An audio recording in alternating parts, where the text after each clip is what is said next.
Oke, baik. Ya, bismillahirrahmanirrahim. Assalamualaikum warahmatullahi wabarakatuh. Waalaikumsalam.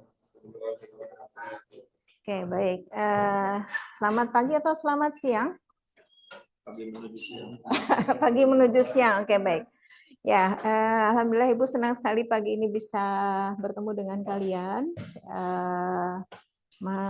mahasiswa, siswa baru di SMA Al-Kausar kelas 10. Oke, kita akan berbincang tentang matematika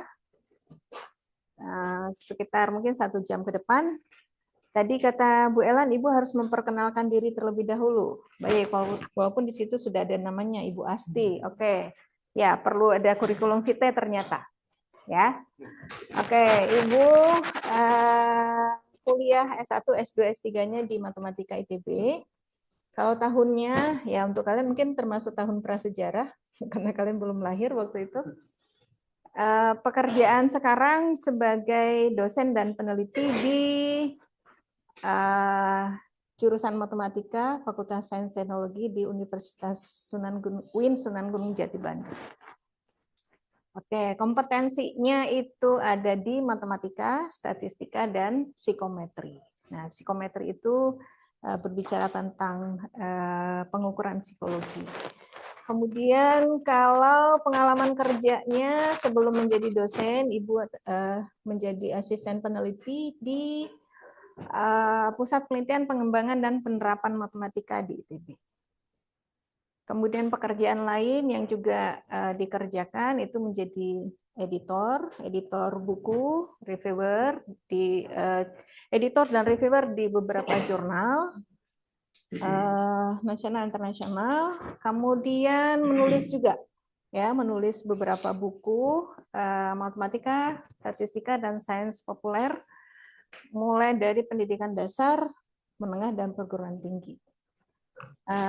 Ada buku statistika dasar untuk ilmu-ilmu sosial, ada di perpustakaan. Jadi untuk yang punya minat nanti ingin menekuni statistika lebih jauh, bisa membaca buku yang Ibu tulis. Kemudian ada juga buku yang lain, kebetulan ini buku berbahasa Inggris. Ini buku tentang teori dan aplikasi matematika. Oke, cukup ya informasi itu untuk kalian ya. Jadi apa ya, mudah-mudahan kalau melihat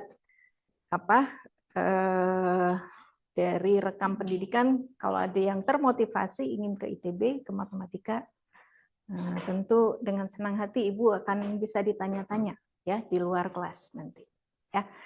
Oke, kita mulai kegiatan kita pagi ini dengan membaca Bismillah. Ya. Apa doa belajar, Fawas? Doa belajar, Rabbi zidni ilman warzuqni fahman. Apa artinya? Ayo, kita minta apa ke Allah? Nah, ditambah ilmu dan pemahaman. Ya, pemahaman itu bukan hanya ditambahkan, tapi dirizkikan. Rizki itu sesuatu yang berharga, kan? Benar nggak? Ya, oke. Ya. Nah, kita ya Ibu tahu matematika ini mungkin tidak semua anak suka ya. Boleh Ibu tahu siapa yang tidak suka matematika? 1, 2, 3, 4, 5, oke 6. Wah, hampir separuh kelas. Oke, Ibu boleh kenalan dulu. Siapa namanya, Nak? Nisma, oke. Kenapa tidak suka matematika?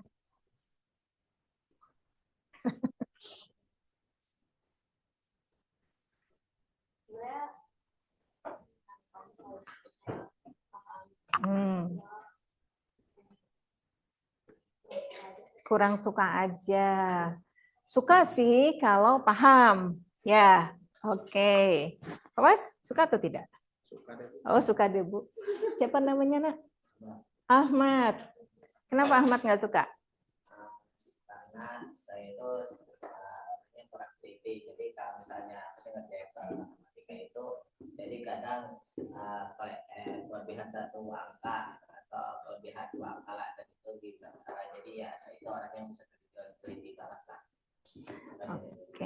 jadi tidak suka ya karena sering salah, karena kurang teliti. Oke. Ada yang tidak suka karena matematika itu terlalu banyak rumus? Siapa yang nggak suka karena matematika banyak rumus? Barusan juga sama fisika ketemu rumus juga ya. Fisika isinya rumus semua kan? Ya, oke, nggak apa-apa. Kalau buat kita sih, mungkin tak kenal maka tak sayang ya, tak sayang maka tak cinta gitu ya. Nah, kalau misalnya kita tahu, oh ternyata ini saya butuhkan gitu ya. Ada yang pernah sakit kemudian minum obat, obatnya pahit, minum obatnya bergidik gitu, tapi harus diminum. Kenapa? Kalau nggak diminum, nggak sembuh. Ya, nah mungkin untuk yang tidak suka matematika, matematika itu ibaratnya kayak gitu, ya. Sesuatu yang sebenarnya kita butuhkan, tapi ya ada banyak konsekuensi pahitnya, ya. Nah, kalau matematika mungkin banyak rumusnya. Kemudian tadi kata Ahmad, kalau aku nggak teliti salah deh, ya. Tanda tambah, tanda kurang keliru salah. Kelebihan satu angka salah, ya. Nah, oke, kita coba lihat dulu. Ya, kenapa kalian belajar matematika? Dari kapan sih belajar matematika? Dari TK. Tapi kayaknya sebelum TK udah belajar deh. Kalau kalian mau jajan, biasanya minta uang sama mama, sama ibu, pergi ke warung. Ternyata sebelum masuk TK pun kalian tuh udah pinter matematika. Buktinya apa? Beli sesuatu udah tahu dong kembaliannya berapa. Bener nggak? Ya, saya pengen beli ini, dikasih uang sama ibu segini. Berapa ya? Saya harus dapat kembalian. Nah, oke. Jadi kalau begitu kita lihat ada dua peranan ya untuk matematika ini ya. Pertama itu dia alat untuk berhitung. Nah, tadi kebutuhan praktis harian ya. Sederhana aja. Tadi berangkat ke sekolah jam berapa? Siapa namanya? Bara. Bana. Oke, Bana berangkat sekolah jam berapa? Jam 6.45. Rumahnya di mana? Oh, ngekos 6.45. Berapa menit perjalanan ke sekolah? Oh, nggak nyampe 1 menit. Masuknya jam 7. Oke. Bana anak yang well prepare. Kenapa? Dia tahu masuk jam 7. Oke. Walaupun perjalanan hanya 1 menit kurang, tapi berangkatnya 6.45. Karena tahu apa? Masih ada 15 menit kan untuk sampai di sekolah. Artinya dia nggak perlu berlari-lari, nggak perlu keringetan, ya. Bisa jalan santai tuh ke sekolah. Sambil merem pun kayaknya nyampe kan? Ya. Nah, itu kebutuhan praktis. Kan kalian hitung apa sih yang paling seneng? Hitung apa yang paling hitung duit paling senang, ya. Jadi kalau misalnya dapat uang mingguan sekian, Senin, Selasa, Rabu, Kamis, nanti tinggal dilihat tuh, tinggal berapa uang di dompet. Jumat saya harus jajan apa? Kalau uangnya masih banyak pilihan. Kalau uangnya sudah terbatas, nah ke kantin tinggal lihat kan, ini harganya segini, ini harganya segini, gitu, ya. Oke, jadi peran pertamanya sebagai alat hitung ya tentu untuk kebutuhan praktis, ya. Nah, kemudian alat untuk berpikir. Nah, ini yang kadang-kadang kita tidak menyadari ya bahwa matematika itu kita pakai itu untuk banyak hal ya. Jadi untuk berpikir, misalnya membaca data ya, menilai resiko ya. Tadi itu Bana dia tahu resiko. Kalau misalnya dia berangkatnya jam 7 kurang 1, sampai sih di sekolah, tapi mungkin resikonya harus agak lari dikit gitu ya, jalannya agak cepat dikit. Nah, menggunakan matematika untuk melihat resiko ya. Kemudian memilih strategi. Oke, ada nggak yang pernah misalnya kalian punya uang sekian, kemudian kalian punya beberapa kebutuhan, ya? Di situ kita pakai strategi kan? Ya, strategi apa? Dengan uang segini, saya harus bisa memenuhi semua kebutuhan saya. Mungkin strateginya saya harus mencari yang murah misalnya begitu, atau mencari yang barang yang agak mirip-mirip tapi tidak harus barang yang itu misalnya ya. Jadi dua peran ini ya yang mendasari kepada matematika itu penting. Oke, selain yang tertera di sana, ada yang kira-kira punya pikiran kenapa matematika penting? Ada yang belum terwakili?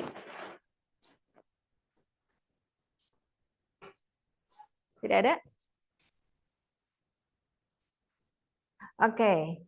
Ada tidak mata pelajaran yang sangat butuh matematik? Fisika. Nah, kalau kalian menyenangi fisika, mau tidak mau, wajib ya. Wajib bisa matematika. Oke, nah kita lihat. Matematika kenapa dia penting ya? Karena ada banyak masalah yang bisa diselesaikan dengan matematika. Ya, ini masalah global ya. Masalah global dunia. Mungkin kalian juga pernah kita sama-sama mengalami pandemi tahun 2020. Kalian kelas berapa waktu itu? Baru SD ya, masih SD kan? Kalau Ibu tidak salah itu kelas 3 mungkin ya? Kelas 3. Oke, nah pada saat pandemi mungkin ada yang karena kita punya banyak waktu ya, mungkin waktu kita hampir semuanya kita habiskan di rumah, jadi ada kesempatan untuk melihat televisi, nonton televisi ya. Di situ kan biasanya apa? Berita hariannya sekian jumlah penderita COVID di Bandung, di Jakarta, di mana, kemudian pemerintah menerapkan bahwa tidak bisa bepergian begitu ya. Nah, tapi di samping itu juga ada model-model yang disajikan oleh beberapa ahli ya, diantaranya adalah model penyebaran penyakitnya begitu ya, model penyebaran pandeminya, dan itu dilakukan dari data kemudian dibuatkan model ya. Nah, sehingga pandeminya bisa dikendalikan ya, dibikinlah vaksin dan sebagainya begitu ya. Nah, kemudian sekarang kita sedang menghadapi krisis iklim juga. Oh, krisis iklim? Kalian merasa belakangan panas? Panasnya lebih lama ya? Nah, ini ya kalau bulan Juli memang puncaknya musim panas ya, tapi nanti kita lihat ya, apakah musim panas akan segera selesai. Nah, matematika di situ juga membantu ya, membantu lagi-lagi tadi melihat kondisi, kemudian membuatkan modelingnya. Nah, kemudian nanti membantu untuk mengatasi itu dengan mengintervensi variabel-variabel. Oke, nah yang poin ketiga ini yang paling lekat dengan kalian sekarang. Ada yang tidak punya handphone di kelas ini? Semua punya? Malah mungkin ada yang punya lebih dari satu ya? Ada yang bisa hidup tanpa handphone? Ada? Hidup mau bisa ya, tapi nah mungkin kalau sehari nggak buka. Oke. Apa media sosial yang paling kalian sukai? Instagram. Oke, siapa namanya? Siapa namanya tadi yang menjawab Instagram? Oh, Ahmad. Oke. Topik apa yang paling disukai, Ahmad? Di Instagram suka lihat apa? Hah? Jepang. Jepang tentang apanya? Budayanya, negaranya, alamnya, budayanya. Oke. Ahmad menyadari tidak, begitu buka 1-2 posting tentang Jepang, kemudian jadi lebih banyak? Ya, kira-kira kenapa?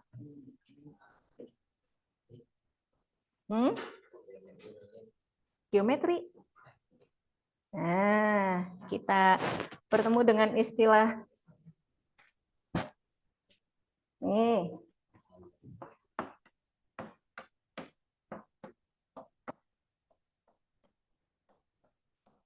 Dengar kata algoritma?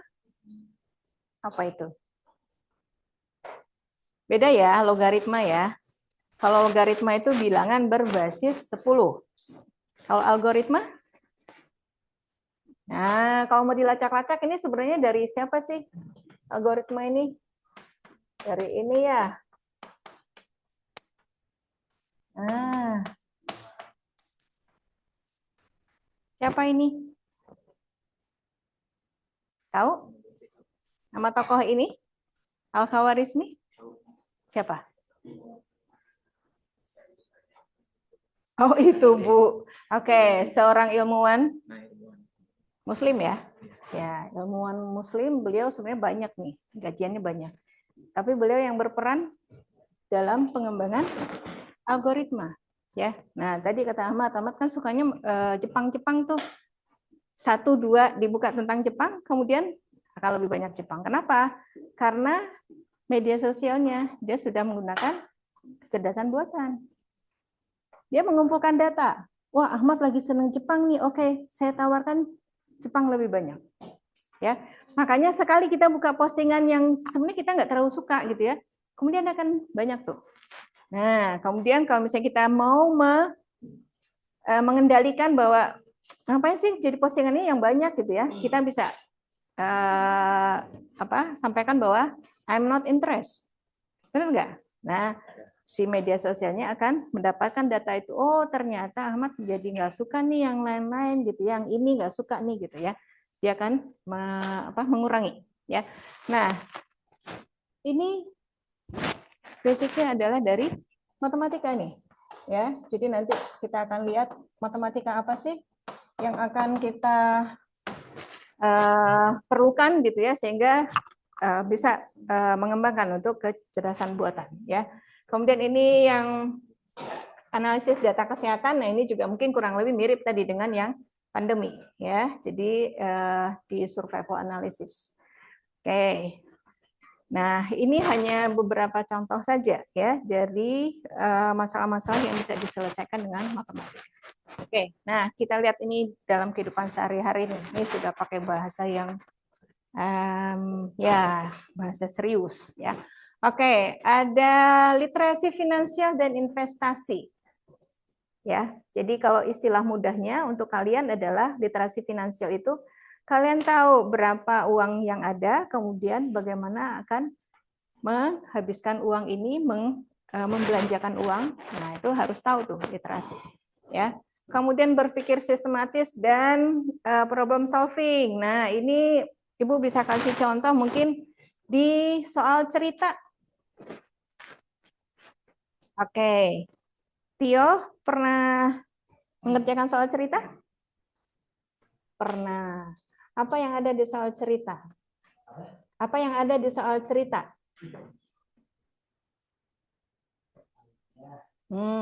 Ya alurnya.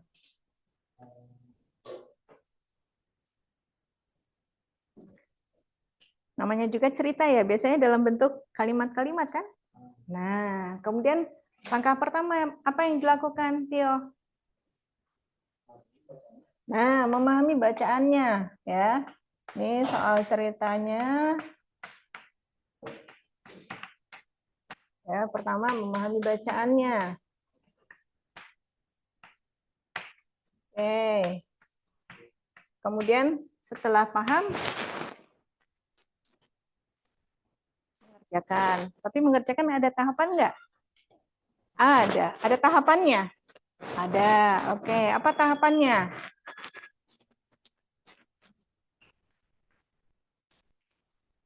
Yang mau bantu? Siapa yang bantu? Siapa namanya, Nak? Siapa namanya? Hah? Natasha. Oke. Setelah ini ngapain Natasha? Pasti dong semua pernah mengerjakan soal cerita, Ibu yakin? Mencari isu. Oke, mencari isu. Setelah ini mencari isu itu apa bahasa ininya? Masalah ya? Nah, tahu tuh masalahnya apa. Oke, lanjut. Siapa lagi yang bisa bantu? Fadil.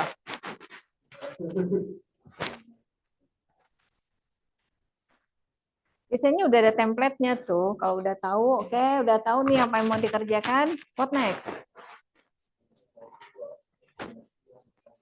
Oke, nah ini ya ada template-nya nih. Diketahui, kemudian ditanya, ya. Nah, kemudian jawab. Benar. Ya, ini bagian dari problem solving, ya. Benar? Sekali lagi tambahannya, berpikir sistematisnya ini. Boleh nggak kalau misalnya ditanya atau jawabnya aja diketahuinya di bawah? Itu nggak sistematis. Ya, ini sistematis.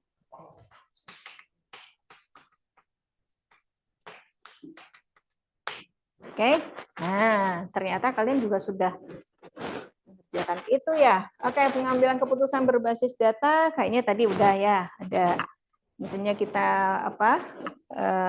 punya sejumlah uang ya, kemudian bagaimana apa yang harus kita putuskan dengan uang tersebut. Nah, kemudian ada optimalisasi di sini ya. Nah, optimalisasi ini pernah mengikuti perlombaan di kelas yang beregu, berkelompok? Pernah? Ada lomba tarik tambang? Pernah ikut? Tidak ada? Ada, oke. Lomba tarik tambang itu bagaimana? Ditarik.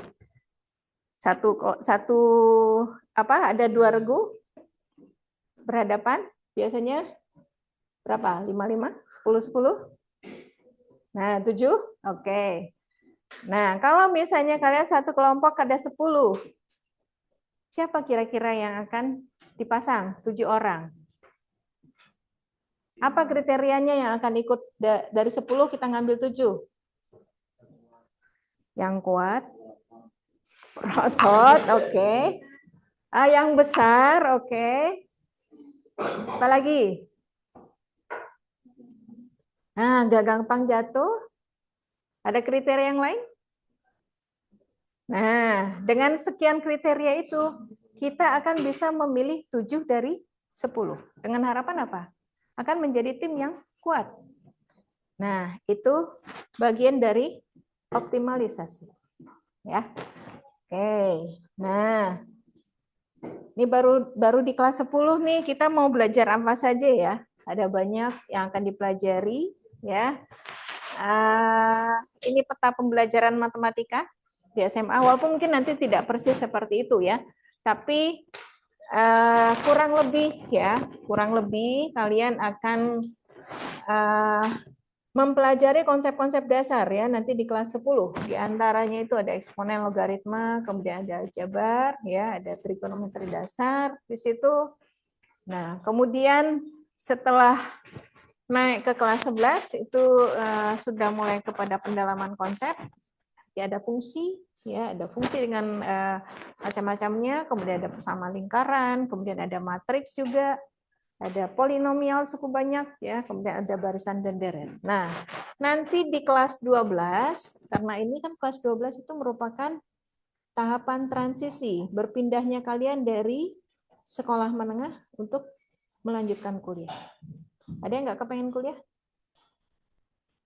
Nggak ada kan? Semua pengen kuliah ya? Pengen sekolah setinggi mungkin, benar nggak? Ya. Nah, nanti di kelas 12 ini sudah akan berhadapan dengan persiapan ke perguruan tinggi, ya, persiapan kuliah. Jadi nanti kalian akan mendapatkan materi yang mungkin juga sudah lebih membutuhkan daya analisis, ya. Di situ kalian akan belajar nanti tentang kalkulus, tapi kalkulusnya itu masih kalkulus yang dasarnya. Jadi nanti ada limit fungsi, kemudian ada turunan, ada integral, ya, kemudian juga nanti topik-topik yang lain, dan tentu di kelas 12 ini nanti kalian akan mempersiapkan kuliah, ya. Sama kan kayak kemarin ya, waktu lulus dari SMP ada TKA. Nah, membutuhkan persiapan khusus untuk TKA? Iya, pasti, ya. Nah, nanti juga sama. Di kelas 12 kalian juga akan ada pendalaman atau pengulangan materi lagi dari yang kelas 10, kelas 11. Nah, nanti untuk persiapan ke TKA dan UTBK. Nah, ini rincian dari topik-topik yang akan dipelajari ya. Nah, kelas 10, kelas 11, kelas 12 itu nanti ada namanya matematika wajib. Wah, ada yang wajib, ada yang sunat ya. Nah, kalau sunat itu tambahan ya. Untuk yang memang nanti peminatannya memilih ke IPA atau ke apa? Ke sains dan teknik ya. Nah, itu nanti akan ada matematika lanjut namanya. Tapi ini matematika wajib ya di kelas 10, kelas 11. Jadi kurang lebih nanti ada topik-topik itu yang akan kalian pelajari. Vektor ya, kemudian ada sistem persamaan dan pertidaksamaan linier, kemudian matriks ya, kemudian belajar eksponen dan logaritma, kemudian ada fungsi kuadrat, trigonometri. Nah, kemudian di kelas 11-nya belajar tentang lingkaran. Kemudian kelas 11 itu juga akan mengenal tentang kombinatorika namanya. Nanti boleh, silakan kalian catat aja dulu. Nanti boleh tanya ke Ibu, Ibu apa itu maksudnya. Kemudian kita akan belajar juga tentang peluang, ya, teori peluang, kemudian statistika, kemudian ada fungsi, ada suku banyak, kemudian nah di kelas 11 di akhir kalian akan mulai mengenal nanti kalkulus namanya. Dengan topiknya itu adalah limit dan turunan. Nah, di kelas 12 ini masih diawali nanti dengan kalkulus, ada integral di situ. Kemudian ada geometri dengan dimensi 3-nya. Kemudian barisan dan deret, kemudian ada logika matematika. Oke, kemudian yang terakhir nanti di kelas 12 tadi ya, yang sudah Ibu sampaikan ada persiapan untuk UTBK ya, tentunya dengan review materi terlebih dahulu. Oke, nah ini matematika wajib ya. Nah, tapi nanti di kelas 11 selain menerima yang topik yang wajib ini, untuk yang peminatannya ke MIPA, ke sains dan teknologi, itu akan dapat juga matematika lanjut. Ya, matematika lanjut atau peminatan. Nah, nanti di peminatan kalian akan belajar fungsi trigonometri ya, ini dengan aturan sinus kosinus, kemudian ada irisan kerucut. Kemudian diulang kembali dan ini lebih ke pendalaman ya untuk fungsi eksponen dan logaritma. Nah, kemudian ke persamaan dan pertidaksamaan eksponen dan logaritma. Kemudian ada transformasi geometri. Nah, sedangkan di kelas 12 ini untuk matematika lanjutnya itu lebih banyak kepada aplikasinya, terapannya. Jadi materi-materi itu apa sih gunanya kita pelajari? Nah, itu nanti ada di kelas 12 ya. Jadi kalau misalnya diferensial itu apa gunanya? Integral itu apa gunanya? Ya. Nah, itu nanti dipelajari di matematika lanjut. Oke. Nah, sekarang kita lihat. Ini ya. Secara spesifik aja Ibu akan mencoba melihat ya. Peran matematika itu dalam pengembangan AI. AI, Artificial Intelligence, kecerdasan buatan. Ada yang suka buka ChatGPT? Ada yang sudah memanfaatkan AI untuk belajar? Ada? Oke. Oh, sudah? Sudah. Apa yang kalian tanyakan kepada AI? Hah? Hah? Oke, cara pembahasan. Ada yang pernah minta jawaban dari soal matematika?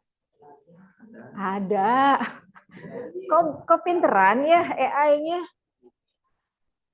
Tapi pernah juga nggak kalian menemukan bahwa AI tidak akurat? Pernah. Ya. Kenapa kita bisa tahu bahwa dia tidak akurat? Nah, karena kita punya apa? Critical thinking, berpikir kritis. Ya, tidak semua yang dijawabkan oleh AI itu belum tentu betul ya. Nah, namanya juga mesin ya, tapi mesin pintar ya. Mesin pintar ya apa kita bisa dibantu oleh dia gitu ya, tapi mungkin dia tidak sepenuhnya 100% bisa membantu. Oke, nah kita lihat ya, komputer itu nggak bisa lihat gambar seperti manusia lihat kucing.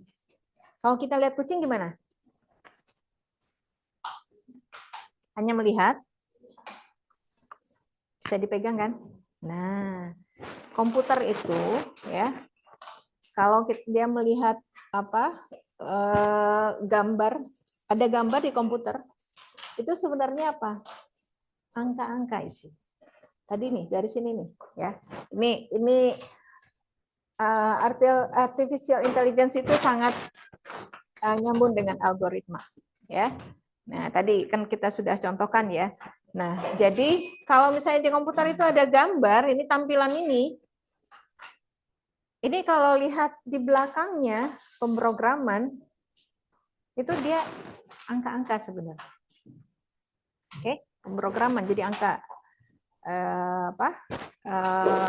ada aljabar boolean namanya, aljabar biner ya, bilangan 01 dan sebagainya. Jadi ini ya sebenarnya adalah ini hasil pemrograman matematika. Munculnya begini gitu. Ya. Jadi kalian mau bikin lukisan atau apa enggak? Kalau di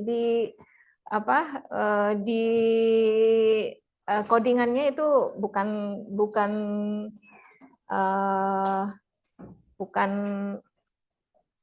gambar yang muncul gitu ya, tapi angka. Oke, contohnya begini. Ada yang pernah mungkin mengetik sesuatu kemudian ingin memberikan warna merah, warna hijau, warna biru. Itu kalau di dalam kotaknya pakai angka. Kombinasi warna ini tuh pakai kombinasi angka. Ada yang tahu? Nah, itu pakai kombinasi 1, 2, 3 itu apa? Oh, nanti munculnya jadi warnanya pink misalnya. Kenapa? Karena satu ini misalnya merahnya, kemudian ini dua warna apa lagi, ini warna apa lagi. Ya, kombinasinya jadi. Nah, muncul di situnya jadi gambar, jadi warna. Padahal apa? Dasarnya ini angka. Ya. Nah, jadi kalau kita lihat ya, artificial intelligence nih ya. Nah, banyak yang mengira bahwa dia hanya pakai bahasa pemrograman, padahal tidak ya. Ada matematika di situ. Nah, ini sedikit ya, Ibu spill aja nih. Kalau kalian tertarik untuk mengembangkan AI, apa yang harus kalian pelajari dan kuasai? Ya, oke. Di kelas 11 nanti kita akan belajar nih pixel dan kumpulan angka ya. Ini dalam matriks nanti ya. Topik matriks itu akan sangat berguna untuk pengembangan AI ya. Kemudian teori peluang. Nah, kita akan melihat kemungkinan terbaik, bagaimana kita memfilter ini pakai teori peluang. Kemudian bagaimana menggambar ya dari data dan pola itu ada fungsi dan graf. Ini dipelajari di kelas 11. Dasarnya ada di kelas 11. Kemudian nanti untuk dalam pengerjaan ada kesalahan-kesalahan, wajar, namanya juga manusia ya, ada kesalahan-kesalahannya. Dan itu kalau di dalam matematika, kesalahan itu diperbolehkan hanya di minimal. Ya, kesalahan yang sekecil mungkin. Nah, itu kita bisa belajar nanti dengan mempelajari kalkulus ya, turunan. Jadi nanti kita akan tahu kesalahan yang minimum itu bagaimana caranya. Atau kalau nanti yang tertarik ke ekonomi, itu ada loss function namanya. Ya, nah ini ekonomi juga belajar. Oke, nah sekarang kita coba lihat ya beberapa pelajaran ya yang menggunakan matematika ya, diantaranya ekonomi. Nah di sini matematika ini membantu nanti untuk membuat fondasi teori dan prediksi ya. Jadi kita menggunakan pemodelan fungsi dan grafik ya, kemudian kita menggunakan kalkulus misalnya untuk menghitung laba maksimum. Kemudian ada statistika dan peluangnya juga ya. Nah, di geografi ada yang suka geografi? Tidak? Kau suka geografi? Tidak. Oke, baiklah, nggak apa-apa. Ibu hanya kasih contoh ya. Nah, di geografi nanti kita bisa menggunakan geometri ya dan trigonometri. Ini tentang sudut. Kemudian ada analisis spasial ya. Spasial ini berupa analisis ruang ya. Kemudian ada statistika wilayah. Nah, di geografi ini nanti Misal kita ingin tahu kenapa sih jalanan macet banget ya?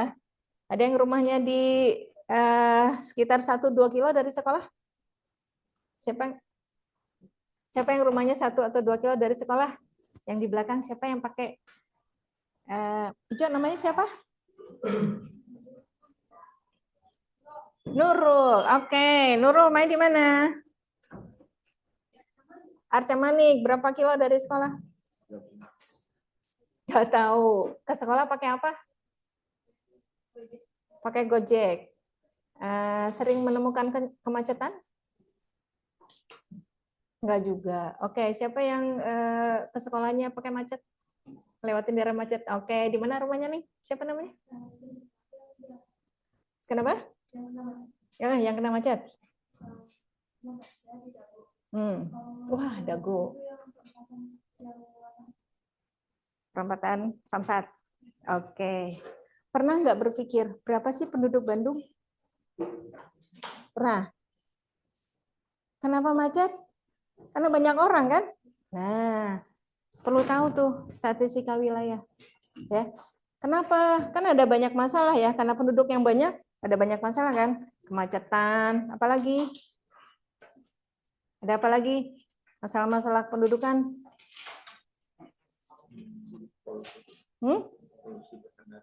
Oke, kendaraan ya, kendaraan, polusi dan sebagainya itu juga karena padat penduduk ya. Oke, jadi nanti di pelajaran geografi, nah kita bisa menggunakan informasi ya yang kita peroleh nanti secara statistik.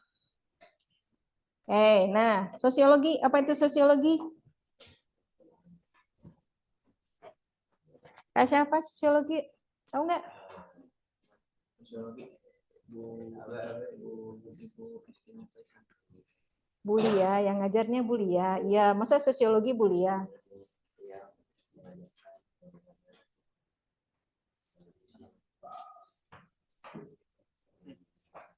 Interaksi manusia, oke?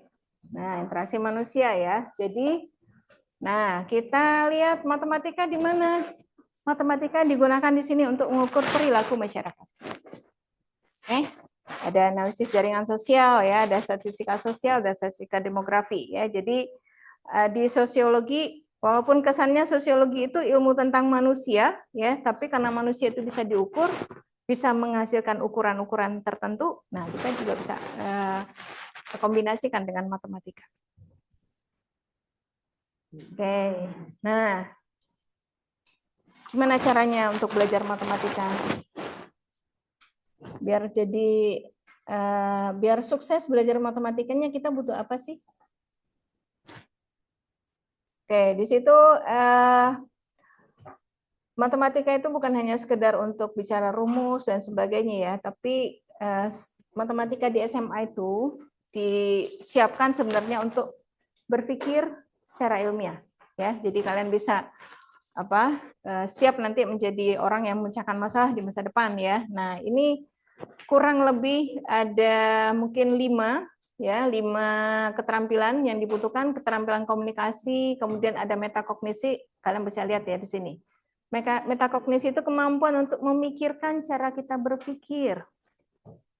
Kok abstrak sekali? Contoh sederhananya begini. Pernah nggak misalnya mengerjakan soal, kemudian kita lihat, oh kayaknya bukan pakai rumus yang ini deh. Kayaknya pakai yang ini deh. Pernah nggak kalian begitu? Pernah. Nah, itu namanya metakognisi. Jadi kita bisa menyadari gitu ya bahwa saya sebenarnya bisa berpikir begini, saya bisa mengerjakan ini, bisa memakai ini gitu ya. Itu namanya metakognisi. Nah, itu dibentuk dari belajar matematika dan itu juga merupakan hasil dari belajar matematika. Sama seperti ini tadi. Ya, urutan-urutan ini kan ini mungkin awalnya dipelajari ya. Tapi kan kemudian kalian sudah mengalir begitu saja. Oke, saya harus tahu dulu bacaannya, saya harus paham dulu, kemudian harus cari isunya apa di situ, ya. Kemudian kita bisa merumuskan menjadi apa yang diketahui, ditanya dan dijawab, ya. Nah, komunikasi itu kita keterampilan ya, keterampilan komunikasi Itu diperlukan di dalam belajar matematika. Contohnya di mana? Contohnya di sini ya. Kalau hasilnya udah dapat, hitungannya udah, terus apa? Nah, kan kalian biasanya bikin apa? Kesimpulan. Jadi ini. Itu bagian dari berkomunikasi. Ya. Jadi walaupun kan matematika tuh kelihatannya cuma bahasa-bahasa angka ya, angka, rumus gitu ya, tapi kan dia apa? Angka dan rumus itu merupakan satu bahasa yang akan berbicara. Ya. Oke, kemudian keterampilan lain yang diperlukan itu adalah literasi, ya. Ini hasil dari belajar matematika. Kalian akan mampu nanti melihat bagaimana membaca data, ya. Kemudian kreativitas dan inovasi. Nah, ini juga di dalam matematika tadi kalau misalnya bicara tentang teori peluang, kita bicara tentang beberapa banyak kemungkinan, ya. Nah, mungkin anak perempuan punya di luar baju sekolah, kalian punya rok atau celana panjang, kemudian punya blus dan punya kerudung. Kalau ke sekolah nggak ada pilihan karena pakai baju seragam. Tapi begitu weekend di luar sekolah, kalian kan punya kesempatan untuk apa? Matchingin baju tuh. Baju ini pakai dengan kerudung ini. Wah, ternyata kerudungnya lagi dicuci. Oke, lihat yang lain. Oh, saya bisa pakai ini, masih nyambung nih warnanya. Itu bagian dari kreativitas, ya. Nah, jadi kalau yang mau masuk ke seni, matematika juga dipakai, ya. Mau masuk ke seni, jangan bilang, Bu, aku mau seni, aku nggak perlu belajar matematika. Kenapa? Di seni nggak ada rumus. Ada rumusnya, ya. Oke, nah, sudah pada bosan? Oke, sampai sini dulu Ibu, stop dulu. Boleh silakan dari yang tadi sudah disampaikan kalau ada yang mau bertanya. Ada yang mau ditanyakan sebelum kita lanjut? Boleh lihat slide yang kaitannya dengan ekonomi. Ekonomi, oke. Nah,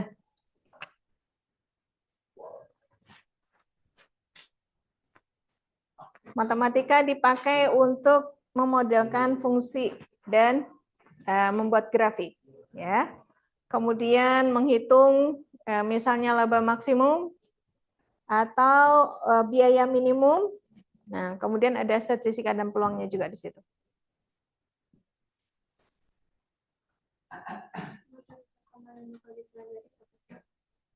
Materi yang akan pertama dipelajari.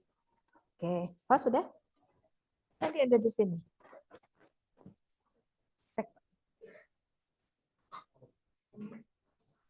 Ya, walaupun nanti ini sebenarnya kondisional ya. Di kelas itu nanti guru akan melihat ya, kalian start awalnya ada di mana, ya. Walaupun urutan materinya seperti ini, tapi itu mungkin bisa saja berubah di kelas, ya. Tapi paling tidak kelas 10 nanti ini, ya. Oke, yang pada ngantuk-ngantuk dan tidur-tidur, ada yang mau ditanyakan? Isma? Hah? Ngantuk? Oke, ada yang mau bertanya tidak? Boleh, silakan Fadil. Jangan tanya bilangan Erdos, Ibu nggak akan jawab. Ya.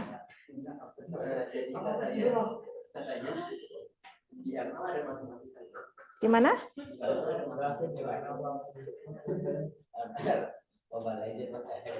Oh, Mobile Legend ada. Ada. Oke.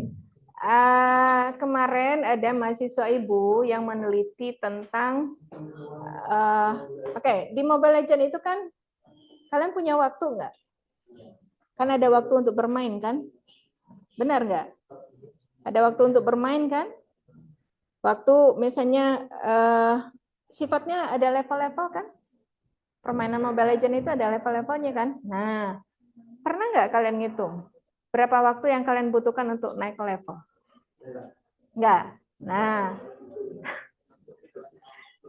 itu ada mahasiswa Ibu yang meneliti, ya, mahasiswa matematika yang meneliti kami membahasnya di mata kuliah namanya survival analysis, analisis ketahanan. Ya, jadi di Mobile Legends itu tujuan apa? Hasil terakhir dari permainan Mobile Legends apa? Hah? Apa? Apa? Kalian dapat poin ya? Nah, oke. Itu ada unsur matematikanya di situ. Si gamenya sendiri itu didesain pakai codingan. Oke? Codingan itu belakangnya sudah pasti matematik. Ya, sudah pasti matematik. Nah, kemudian di situ ada durasinya, segala macamnya, itu bisa dianalisis juga pakai matematik. Jadi, kalau yang tertarik sekali dengan game, kalian punya banyak game di ini di mana? Di HP barangkali gitu ya, atau di laptop, itu behind the scene-nya, di belakangnya pasti matematika. Kenapa? Untuk proses codingannya. Mobile Legends itu berseri-seri enggak? Tio pernah main Mobile Legends dari seri berapa sampai seri berapa?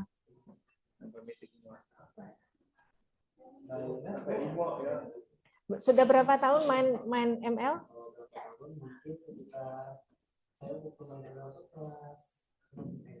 Oke, kelas 6. Sampai sekarang mungkin sudah sekitar 3-4 tahun ya.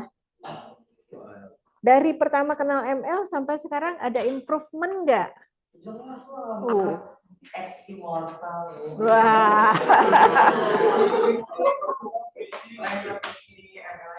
Oke.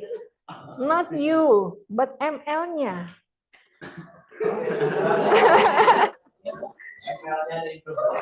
ML-nya yang ada improve.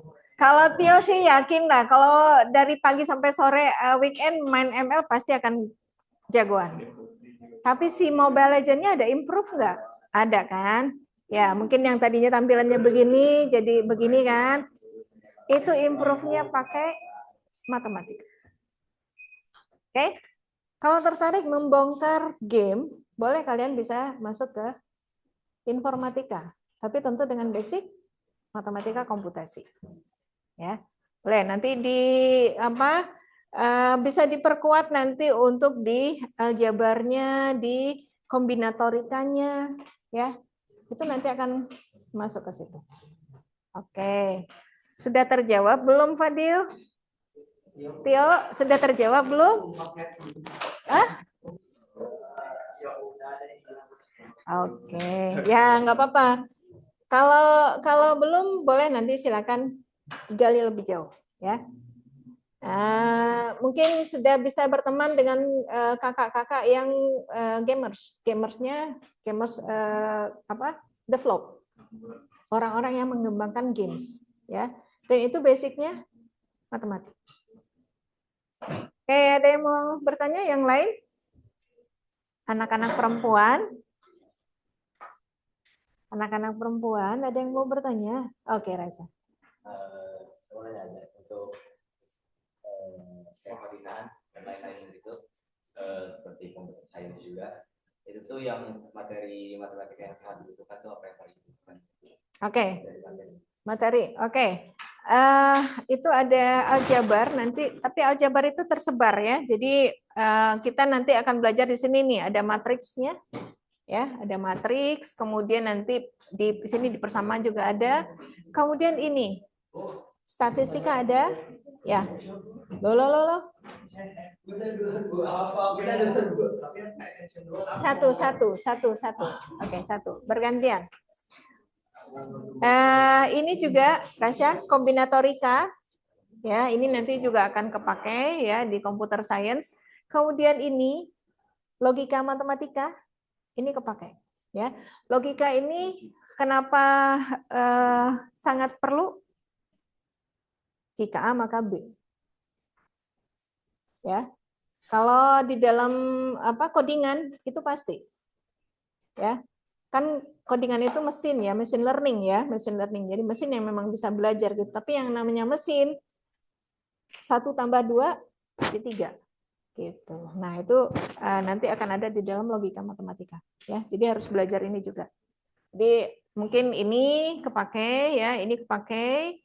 Kemudian nanti, oh ya ada juga kalau mau pakai NLP namanya, ya, Neural Language Processing itu nanti juga pakai vektor, itu juga ada, ya. Kita mengukur bagaimana kita mengelompokkan kata, ya, itu juga kita bisa pakai vektor mesin namanya. Jadi vektor itu nanti dia akan melihat jarak antara kata ini dengan kata ini itu ada. Mana yang dekat mereka akan satu kelompok, mana yang jauh mereka akan beda kelompoknya. Pakai analisis clustering, ya. Nah, itu nanti basicnya ada di sini. 1, 2, 3, ya. Kemudian nanti ada ini, kombinatorik, peluang juga ada, statistika ada, kemudian nanti di logika matematika. Oke? Ya. Ada yang lain yang mau bertanya? Tidak ada? Ada yang pengen jadi dokter? Butuh belajar matematika enggak? Harus. Untuk apa? Oke, apa pekerjaan seorang dokter umum? Kalau kalian sakit ke dokter, apa yang dilakukan dokter? Meriksa tujuannya untuk apa? Ambil data. Oke? Ambil data, mulai dari apa? Berat badan, tinggi badan, suhu, apa lagi? Detak jantung, golongan darah. Nah, dengan diagnosa yang ada, dengan data yang ada, dokter membuat diagnosa. Oke, dokter umum membuat diagnosa. Oke, suhunya tinggi, ya, kemudian detak jantungnya cepat, misalnya, ya. Nah, kalau dokter umum belum bisa memutuskan kamu penyakitnya apa, dia akan minta kita ke laboratorium. Di laboratorium biasanya apa? Ambil darah. Oke, dokter akan di laboratorium kita akan ambil darah, kemudian apa? Cek macam-macam, ada gula darahnya, ada apa lagi? Ada berbagai macam zat yang ada di dalam darah kita, ya. Itu tambahan data untuk dokter. Oke, setelah ada data, dokter melakukan diagnosa. Setelah ada diagnosa, ada treatment, apa? Kasih obat. Dosis dipengaruhi oleh apa? Tingkat kesakitan, tingkat keparahan, oke. Berat badan, ya. Jadi kalau misalnya ada obat, dia akan lihat berat badan segini itu berapa miligram cocoknya, ya. Tingkat keparahan segini berapa miligram, berapa hari si obat ini harus dikonsumsi. Itu sangat matematis. Kebayang nggak kalau dokter yang nggak paham matematik kasih obatnya salah dosis, apa yang terjadi? Overdosis, bisa malpraktek, pasiennya bisa meninggal, ya. Jadi ya yang mau masuk kedokteran wajib matematika wajib. Oke, ada lagi pertanyaan-pertanyaan? Tidak ada? Oke, baiklah. Nah, bagaimana sikap belajar matematika? Pertama tentu dari mindset-nya dulu, ya. Nih, melihat matematika sebagai bahasa, kemudian menghargai proses. Kalau ibu mengajar, ya, kemudian kalian diminta mengerjakan latihan soal, ibu selalu minta untuk dituliskan dengan rinci. Ibu selalu meminta siswa untuk menjadikan kertas lembar jawabannya sebagai kertas potret. Kenapa? Karena dengan ngotret di situ kelihatan jawabannya salah, tapi prosesnya betul. Tapi ada yang nggak teliti nih, kata Ahmad nggak teliti nih sedikit, jawabannya salah, tapi kita bisa lihat prosesnya. Ya, jadi menghargai proses itu sangat dibutuhkan, ya. Jadi kalau misalnya kalian, oh ini udahlah gampang Bu, tinggal nebak aja, kan pilihan ganda kok A, B, C, D, E, nebak aja, nggak bisa, ya. Pokoknya kamu harus ada reasoning, harus ada alasan kenapa menjawab A. Mana prosesnya? Silakan dikerjakan, ya. Nah, kemudian kebiasaan belajar, ya. Belajar matematika itu seperti belajar berenang. Orang duduk di pinggir kolam ngeliatin orang lain, dia nggak akan bisa berenang, dia nggak akan pintar berenang kalau dia belum masuk kolam. Matematika, kalian ngeliatin. Oh, ngerti sih kayaknya. Tapi nggak pernah ngerjain latihan soal. Pasti nggak akan bisa. Ya. Jadi belajar matematika bukan hanya sekedar membaca ya, tapi kerjakan latihan soal. Nah, kemudian kalau ada yang salah, kan kalau ada yang salah kan orang seringkali skip aja, salah gitu ya. Tapi kalau untuk belajar matematika, kalau mau pintar, kalau mau bisa, yang salah itu dievaluasi. Kenapa sih saya salah? Oh, ternyata saya bagian ini, langkah ini saya keliru. Harusnya dikali, saya malah dibagi misalnya. Ya, harusnya ini ditambah malah dikurang. Nah, itu kita belajar dari kesalahan. Ya. Oke, kemudian yang terakhir, nah ini pasti ya, tahan dengan latihan soal. Kasih latihan soal 10 nawar, Bu, aku ngerjakannya 4 aja ya. Nah, kemudian teliti dan disiplin. Jadi kalau misalnya gimana, kalau Bu, aku nggak akan suka belajar matematika, kenapa? Aku orangnya nggak teliti. Mau nggak kalau dibalik? Mau nggak jadi orang yang teliti? Mau belajar matematika. Jadikan apa? Jadikan target nilai untuk, oh ya, aku sekarang dapatnya 50. Besok mau lebih teliti lagi, naik tuh. Jadi 75. Aku mau teliti lagi, excellent, jadi 100. Ya, jadi jangan lalu kedepankan, aku orangnya nggak teliti, kayaknya nggak cocok deh di matematika. Ya, kita bisa mengubah ya, mengubah karakter dengan mempelajari sesuatu. Nah, ini yang terakhir ya, penasaran. Siapa yang begitu bersemangat kalau lagi ngegame? Anak perempuan ada yang suka game nggak? Nggak ada? Nah, gimana caranya perasaan yang sama bisa kita munculkan di matematika? Kalian pernah nggak mengerjakan satu soal, kemudian betul dan itu jadi happy? Pernah? Ya, kita puas nih, kita bisa. Nah, coba perasaan seperti itu dipelihara. Ya, kenapa? Something wrong with your hand? Kenapa Fadil? Tangannya? Oh, mengganggu. Sorry, mengganggu. Oke ya, nah ini sikap belajar ya. Ini cara belajar yang efektif, tidak menghafal rumus ya. Ini udah nggak bisa nih, ngapalin rumus nggak ada ya. Nah, pahami konsepnya, kenali simbolnya ya.